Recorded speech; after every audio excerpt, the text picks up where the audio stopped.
there's always been measurement in the form of the TV ratings, which has created a very good precedence. But I think there has been, let's say, less of a collaboration issue, but more of a technical issue in the case of, let's say, the UK, where I think people wanted to get more advertising information and data around the OTT and CTV aspect, but there's been sort of technical barriers for the collaboration to work.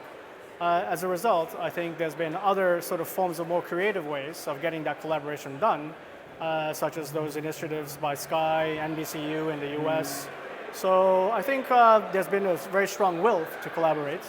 And maybe only now we're starting to see the nascence of those initiatives kind of coming to fruition. So regarding total reach measurements, I think there's a very good initiative with CFlight, which I think is one of the one of the only sort of initiatives that are in production now. I think it just launched a couple of weeks ago. And I think it's quite good and innovative because it has evolved the model that they initially created in the US by NBC. So that covers quite a lot of the TV data, the sort of the OTT data, and they're trying to bridge it in a way that from a planning point of view, the reach and frequency point of view, become very powerful ways of measuring both with the same yardstick. So I think that's been really good progress, and I know there's initiatives in Germany as well. We're working on some stuff in Japan, so I think the world is starting to see a little bits and bobs of these initiatives, and it won't be perfect for the initial first maybe a couple of periods, but I think over time they'll really get the models right. So I think it's the age of multi-source for sure, because I mean, basically at the end of the day, it's the advertisers who either accept or reject their investment and the ROI of their investment.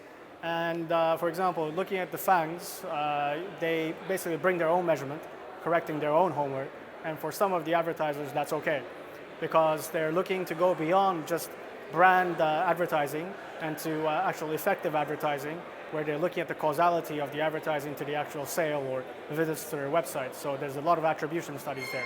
So I think for those smaller scale direct type impacts, I think it's okay. And I think all the broadcasters might play a similar game where they might say, hey, our data is much more better than the others, and let's just try to do something in that way.